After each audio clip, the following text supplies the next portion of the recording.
مامۆستا عەبدولحەمید عەبدولخالق ڕێکانی لە ساڵی 1949 لە گوندێکی سەر بە شاری دهۆک لەدایک بووە. ژیانی منداڵی لە زێدی خۆی و لە گوندی بێزەل بەسەر بردووە. سەرەتاکانی خوێندنی لە حوجرەکان و لەلایەن مامۆستایانی نزیک لە خۆی و لە زێدی خۆیدا دەست پێ کردووە. لە درێژایی تەمەنیدا لە چەندین پێگە و کایی جیاوازدا ڕۆڵی بینیوە. مامۆستای ئاینی و مامۆستای زانکۆ و کەسایەتی کۆمەڵایەتی و دەیان پێگە و ڕۆڵی تر. ئەو لە دەڤەری بادینان و ناوچەکەی خۆیدا کەسایەتێکی سەنگین و خۆشەویستە و بەردەوام لە خۆشی و ناخۆشیەکانی هاوڵاتیاندا بەشدار بووە. لە ئاڵلقەی ئەم جارەی بەرنامەی ڕازی تەمەن لە شاری دهۆک و لەگەڵ مامۆستا عەبدولحەمید باسی ژیان و بەسەرات و سەرگوزەشتەکانی ڕۆژگاری ڕابردووی تەمەنی دەکەین. فەرموون با پێکەوە بینەری ئەڵلقەی ئەم جارەمان بین.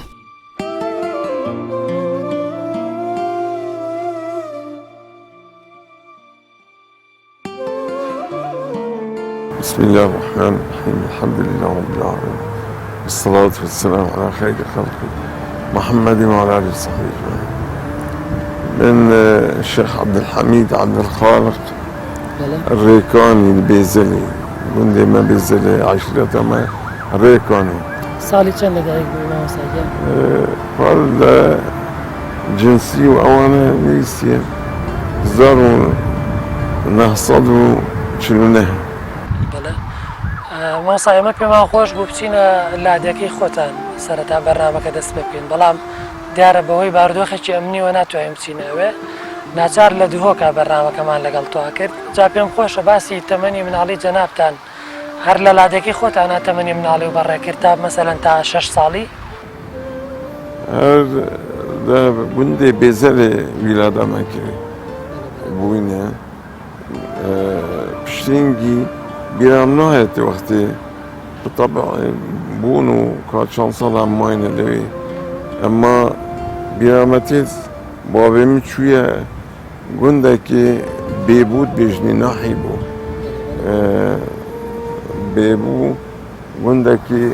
عشرتا نیروی یایی نرکانیه الویره ماینه و جان زانم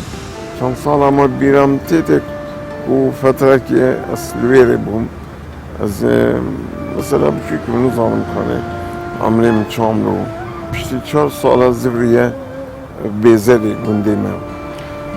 مامۆستا قۆناغی خوێندنی خۆت لە مناڵیە تۆ سەرەتا بڵێن لە حوجرەوە دەستێ بە خوێندن کردیا ئەمما بیدایەتێ بەڵێ لەوێ مەکتەب نەخواندی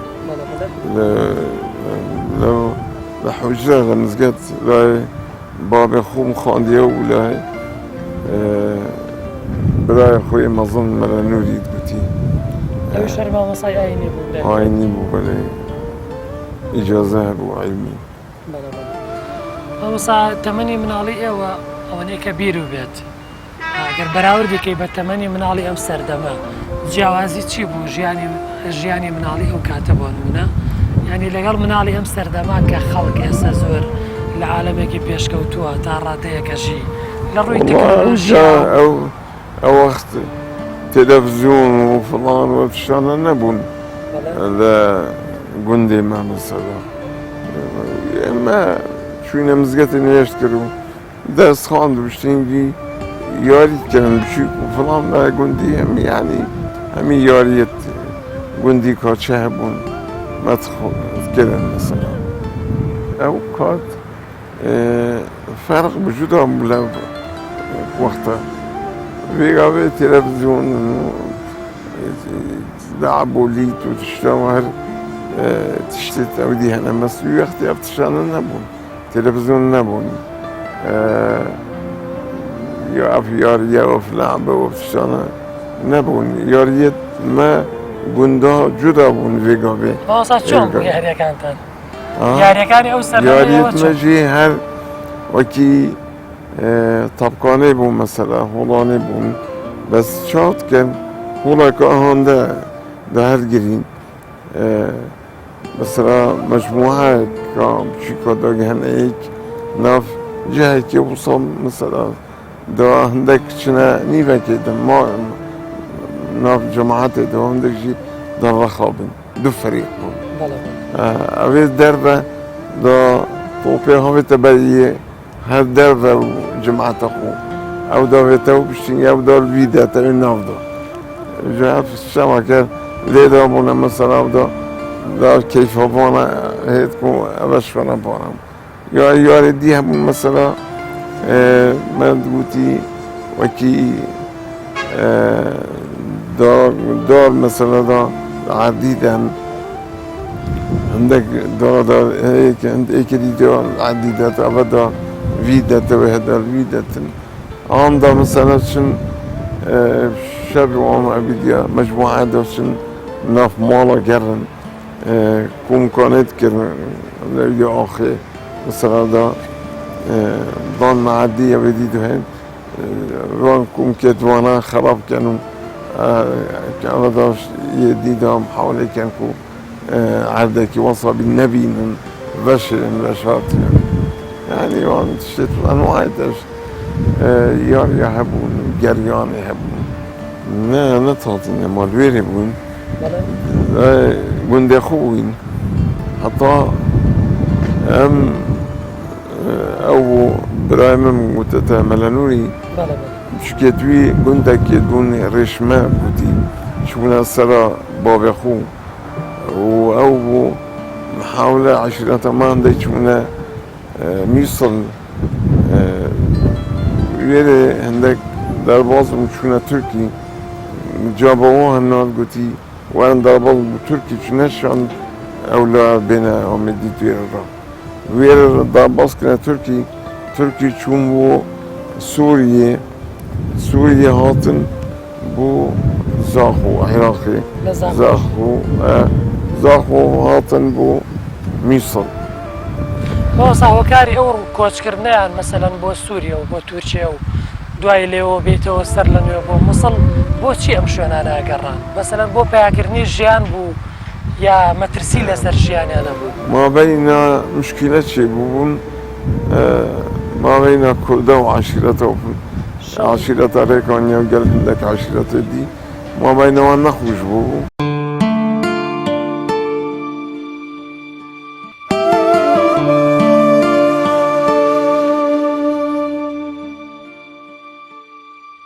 ڕۆژێک پێش تۆمارکردنی بەرنامەی ڕازی تەمەن لەگەڵ مامۆستا ناوبراو بۆ چارەسەرکردنی کێشەیەکی کۆمەڵایەتی سەردانی ناوچەیەکی نزیک لە شاری دۆهۆکی کردبوو. ئەو لەگەڵ ناجێگیری باری تەندروستی و زۆری تەمەنی بەردەوام لەگەڵ چارەسەرکردنی کێشە و گرفتەکانی هاوڵاتیانی ناوچەکەی خۆیدایە. يعني هندك صلحة زاني مثلا هندك زحمة هندك صناهينا يعني نواكي يمكن هندك مروف نواكي هندك مروف أنا هندك عشيرات نواكي هندك أنا فرق ما بين أبوانا هميا يعني عشيرات مختلفة العشيرتي مثلا جند مختلفة لجند مروف مختلفة لجندكي يعني دي طبيعتي إيش كي كان أو مشكلة يوشان ده حتى شو درجة حد بيه مشكلة همون أماكي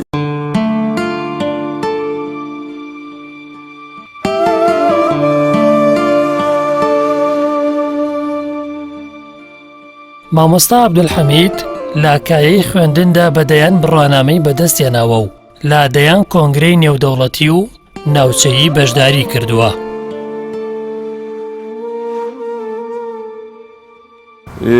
تجويني بيننا ويت إجازة ملاطي مثلا الإمام مصطفى ملا عبد المجيدي وشقراوة مورقتي الإمام مصطفى ملا عيسى خوركي ما إجازة ورقتي تشتى مثلا تدريس وتشتنوان فقري وأبانا إنسان قالك مهبونو خاندنا كريو دعوة ودرس ووعظ وخطبة وفرميبان لبغداد مدانا لموصل مدانا لدهوك مدانا ولا دياكان وندكان مدانا يعني شوينا مثلا مناسبات وفلانة ناف عشيرتنا فلانة اف حالته هميا بيرابوين ناف خلقكي مقصدا ماجي بي اف ديني اسلامتيه كو بيت نشر كرن ما بين مجتمعات ده هميا وقت خدا مثلا رجال حركة إسلامية مثلا بلي حركة إسلامية هر كسر مثلا جماعتك عشيرتك جندك وفلانك محتاج ببيتن ما محاولات تكلي وبيجا بيجي الحمد لله هل تديسة كين مال لا مثلا فقيت ما أنا خداني شهادة دكتوراه وأنا مهندس وأنا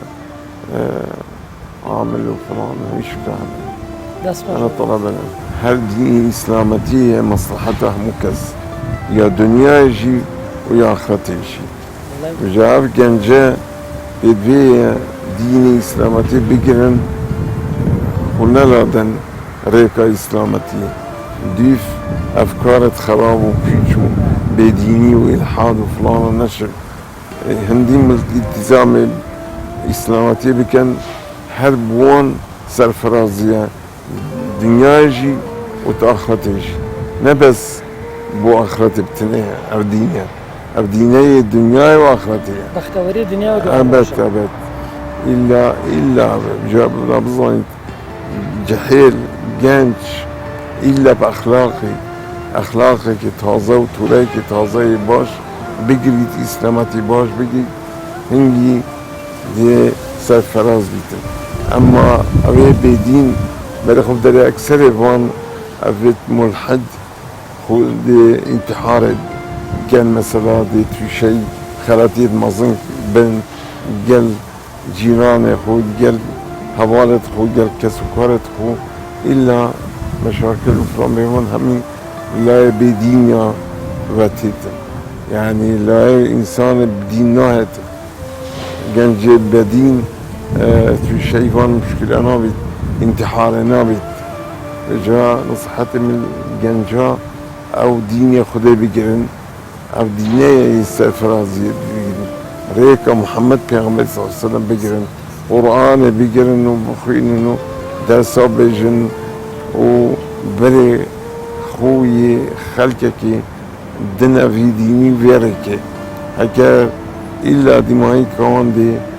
دنيا شرمزاري بيت بري آخرتي فهو آخرتي هيشتا شرمزاريا مصطنع هاي آخرتي رجايت كنكو أو التزام ديني بكن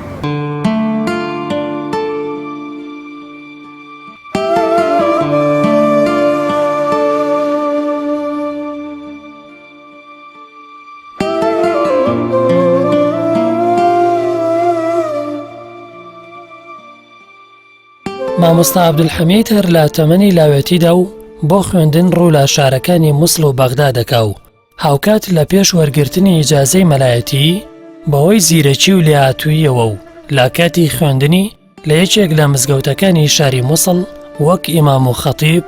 دەست بەکار دەبێ. مامۆستا لە دوای ساڵی 1966 جەنابوو لە مووسڵ ئەبیتە مامۆستای ئاینی لە مزگەوتی تەوحید لە جامیع تەوحید باسێکی ئەو کاتەمان بۆ بکەی چۆن بوو مامۆستا تۆ بوویتە مامۆستای ئاینی لە کاتێکەوە بزانم بە ڕەسمیش ئیجازەی مامۆستایەتی وەرنەگرت بوو لەو کاتەیە پێشی من دەست لای مامۆستا خواندم بیدایەتی دەست مەلای بابێ خۆت خواند لە گوندی شتا من بچووی بووم یعنی پشتینگی لای برای خو مامۆستا مەلا نووری لە من گەورەتر بوو پاشی ئەو بۆم چووینە میسڵ چوومە لای مامۆستاکە بووتی مەلا عیسا یێ گوندێکی خوڕکی یێ مزیری بوو ئەو گوند لاویت خواندن درس الفقهي والنحوي مشكل باشي من درس لا مامۆستا مەلا عوثمان جبوری عرب بوو لموصل. دو صالة تقريبا درس نحو وانا لاوي متخاندن. باشي شوما مدرسة ديني بوتي مدرسة أحمدي لا الشيخ بشيري السقال بوتي لا بيتخان ولا مامستا ملا عمر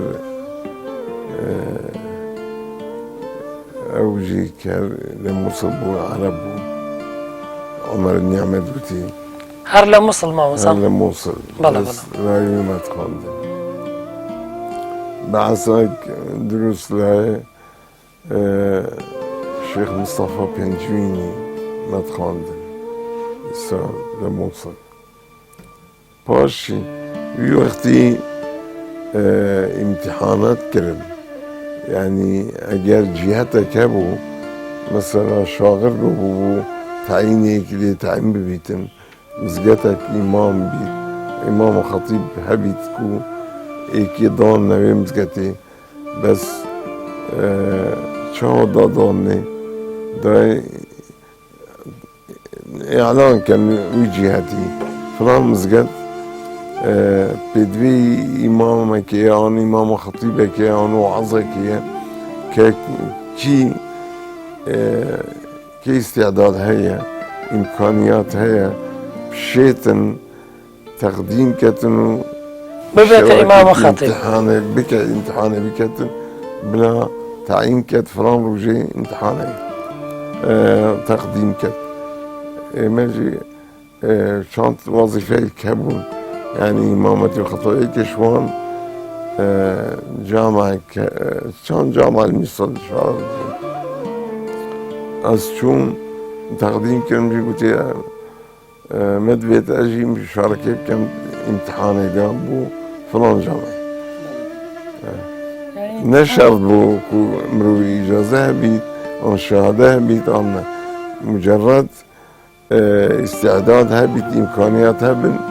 منو تقديم كتن بو امتحاني بجو وقتي ما تقديم كر لجناك هبو دوتي مجلس العلمي شانت ملاك لقل مدير أوقافي مثلا ده تقديم كم مشي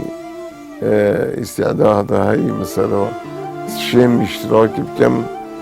في امتحاني ده بجو وقتي شوني امتحاني أول سؤال تكرن سؤال فقهي تكرن يت نحوي تكرن يت صرفي تكرن يت تجويد تكرن يت حديث تكرن تفسير تكرن وانا دا شين كجواب بده يعني ما وصل راسته إجازة ملاتي ونبوة نبوة ملام هروكو إجازة ورقرتني قوابو إلى تأخير نوغا كدرجويت وصل تاصلي شن لا أو مسجوتا لو جامعة بابلين لموصل جنابه إمام خطيب بوي إمام خطيب وش بوي يا بس خطيب بوي لا إمام خطيب بلا شن صار لي بويت حتى شاندي يعني شيست وششي حتى شيست وهشتي بلا 2000 برو بغداد رويت بابا بستي جاوب أو اشتراك من امتحان ذاكر يا أوقافي امتحان كلاس ناجح بوم جاء كتاب وأودين فريق إن بغداد هنجي وزارة أوقافي بوم رئاسة ديوان أوقافي بوم يشتى وقت عبد الرحمن عارب نبو وقت نظام صدام صدام أحمد حسن بكر بوجي وقتي يشتى يعني أول بدايتي ويري وقتي أوراق المفريكية وزارة أوقافي وزارة أوقافي موافقة رئيس الجمهورية والديت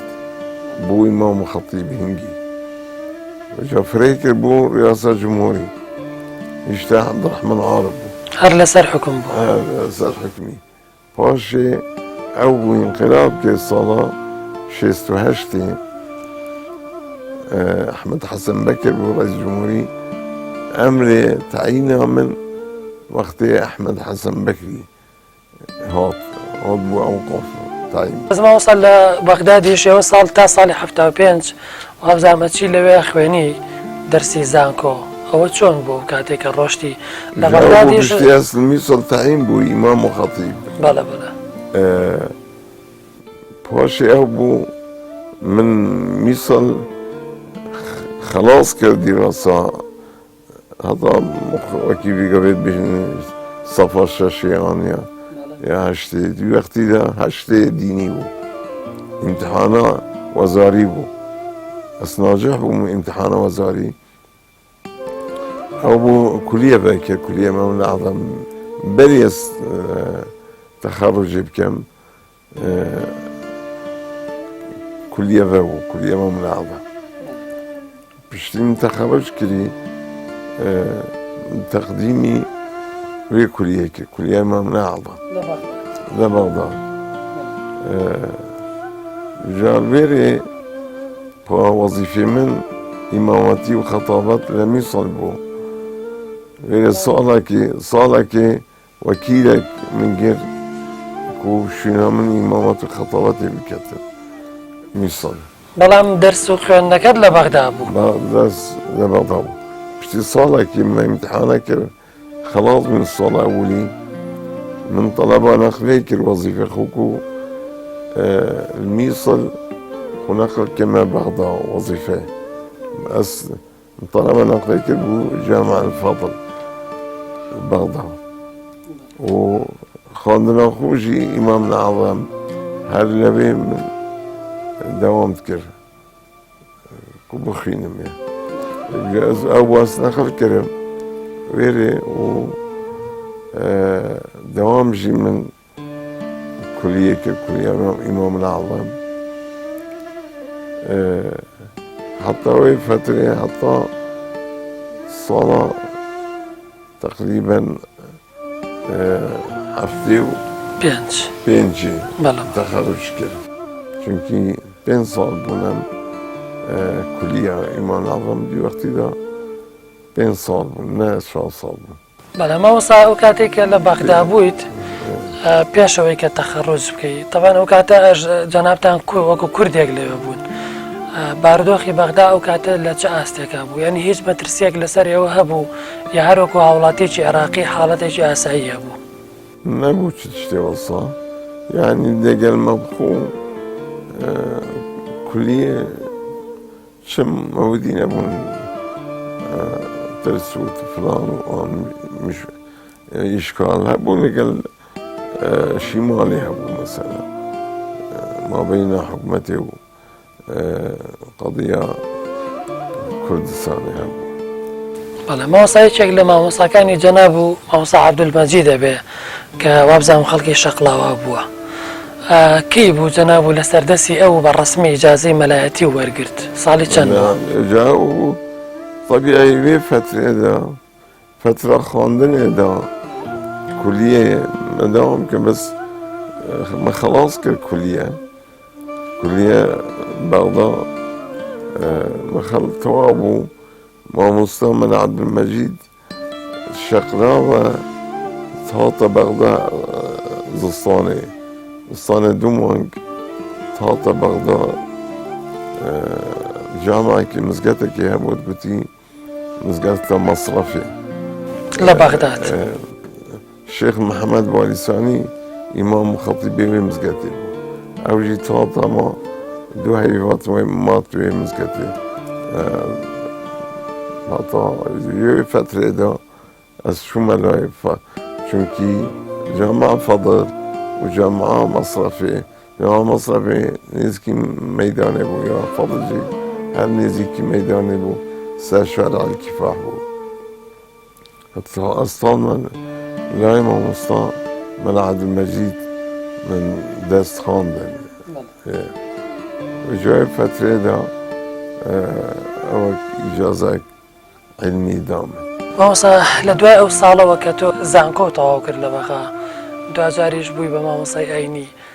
هاتەوە بۆ دوهۆک وەکو مەلا ئەو مدێ زانکۆ مە خەلاص کردی کولیا ئیمام الأعظم وەی فترێدا دراسات عليا بابو جامعة مستنصرية. هر لبغداد. هلا بغداد جامعة مستنصرية. قسمة كان بودي اللغات العربية قلت المخطوطات وتحقيق النصوص. بلا بلا. من تقديمي ويك الويري دصالة من الوير جامعة خان جامعة مستنصرية. هر لبغداد لبغداد وشهادة دبلومة معالج مقابلي ماجستيري بوش çünkü دو سال بون. تبك مع تحقيق كلب دراسة تحقيقتي جامع أحكام الصغار. والطبع جي كلب بشتنجي شار مجلد شار جزء. بلا بلا. ما وصل للصال 1989 تقريبا تو قريته بو دهوك وزعم لشاري دهوك عبيت إمام وخطيب. جا حشتي ودوية أو جماعة أصعيشي أمنا بغداد أز غازي أمنا عام كرم قلت من تبوتشي وكي همي خطيبان آخري يعني وبيجا وكي ما دويت ما شدويت تجي وبيجا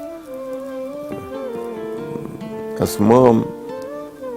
تمام شم مهزات خكرن والمعنى أغا إيكش سيتشتا لازم وكيوان كواشد بيت أسواب بيجم يعني طبيعي أغا دلتا تأثير سرديني من أغا طبيعي قلت بين عمرش مدري خدا يعني يا دوي اون لازم منفصل كان أغانا اون جي اسم حوالي بكم طلبا نقلي بكم بو ومزودي باشوان يعتج شين اقدي بالشمالي بو والله من أنا اختيار كرم كويس طالما نقلي بكم لبغداد بو دهوكي يعني منطقة دهوكي أو سيدة إحسان مفتي أيام يخديكي بي فتراكي خارج الوزير شو معالي زين داري وكيل وزير وهو وتمن وكيل وزير ديجتا حجي جاء عبد الله سامراي بالظلم أزدي بما شناوي وكيلوي وقتي أو شو حجي توشني علي زاخو بينا هكا وزير بيت موافقتين وكا بس هكا لازم ما وكيل وأو إحسان بيت وكيل وزير أوقافي شنكي وزير أوقاف ديش تحجي مدعي شناوي بحجي يو وقتي بيت وكيل وزير والله وزير شو حجي أو وكيل أصواتم طلب مكر طلبش إحساني كسيدة إحسان أبي موافقات كسنقلة من بدهوك بو جامعة سياراتيكا هنكي بابي منو موفيت ما مالتوان سرگوندا نوريكون يا الجندي ما بيزري أو جندي توارا همي عشيرة وفلان نخل كربونة شيرات زين نخل كربونة باقيرة عندك نخل كربونة عندك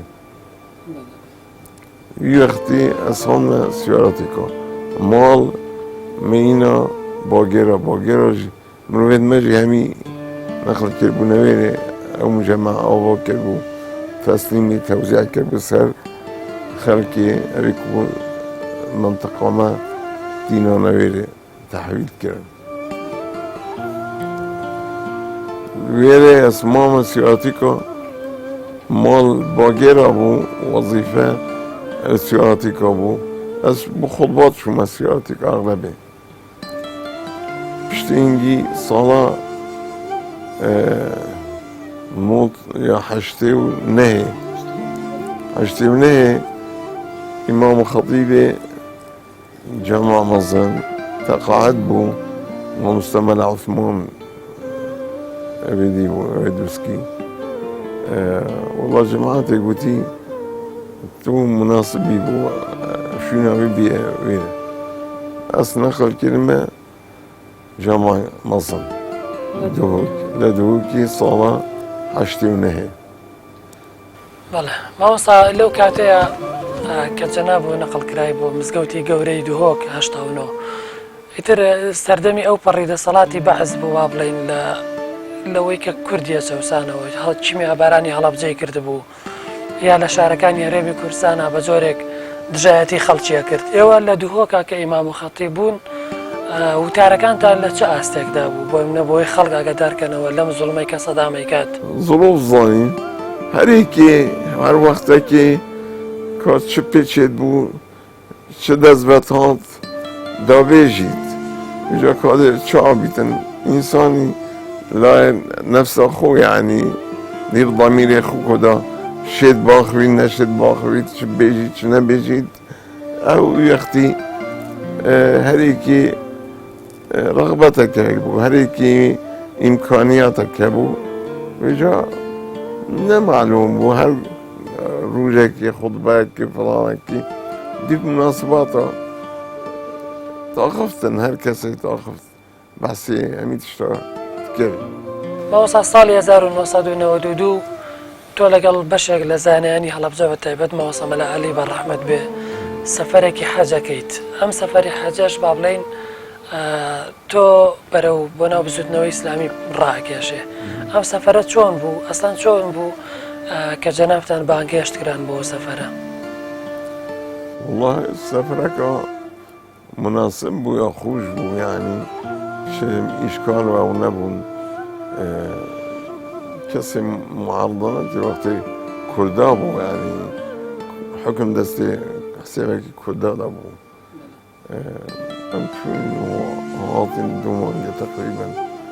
ماین جماعة زبري باج الحجي أريد ينمدو بس أزو ما مستمر علي حلب شهيد ين ما مستمر الشيخ عبد اللطيف أمين السعودي بشتين جيجي تقريبا مانجك كتر أمين لويبوي بشتين جي زبري مباس شو إشكال نبود شو كده نبود ماوەستا لەو سەفەرە دوایەوەی کە ئەگەڕێنەوە تۆ بیتە ئەندامی سەرکردایەتی بزوتنەوەی ئیسلامی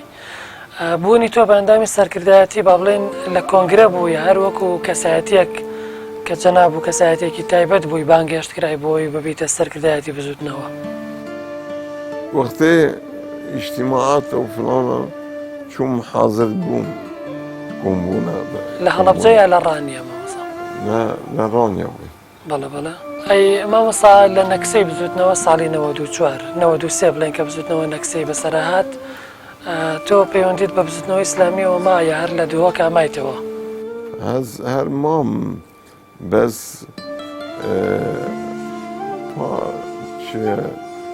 ئەو نەبوو دەستێ حەرەکێدا نەبوو یعنی حەرەکە حسەبەکی بارە پتریا بوو نەما بوو بەس وێرە دووک کەسێ چ ئیشکال نەبوو چ تەئسیر حەرەکێ نەکرد بوو ینی لە دووهۆکە کێشە بۆ ئێوە دروست نەبوو لەو کاتەیە تاتن ئێکەتی و بەس پارتی کەتنە مابینێدا یعنی مابینە حەرەکە ئیسلامی مابینە ئێکەتیانە ماوەستا هەر لە ساڵی 92 جەناب وە بیتە سەرۆکی بەشی شەریعە لە دووهۆک وەبزانم زانکۆیەکی تایبەت بووە بەس بە شەریعە بۆ ماوەیەک جەناب و سەرۆک یا ڕئیس قسمەبی لە دووهۆکە ئەو زانکۆیە چۆن لە دووهۆکە دانرا ئەسڵەن تایبەت بە تەلەبە بوو بەس بۆ پێگەیاندنی مەلای ئاینی مامۆسای ئاینی بوو یا مامۆسای مەکتەب بوو مدەڕیس و ئەوانەش لەوێ تەخەڕوجیان نەکرد طەلەبا هەمیان وەختی مە کولیەڤە کردی ساڵا 92 هەنگی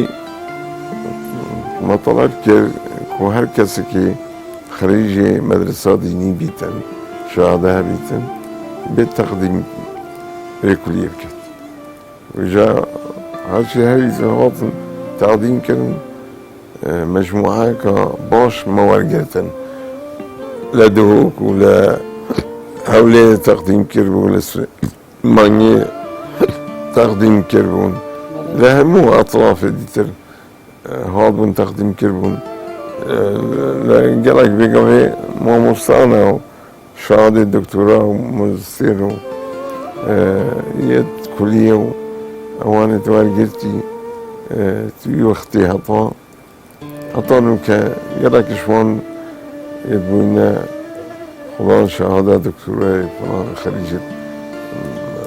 كلية شريعة. يعني ما وصل أو كلية شريعة لدهوك تصالي كان لدهوك عبردوان بو. محاولة كده عندك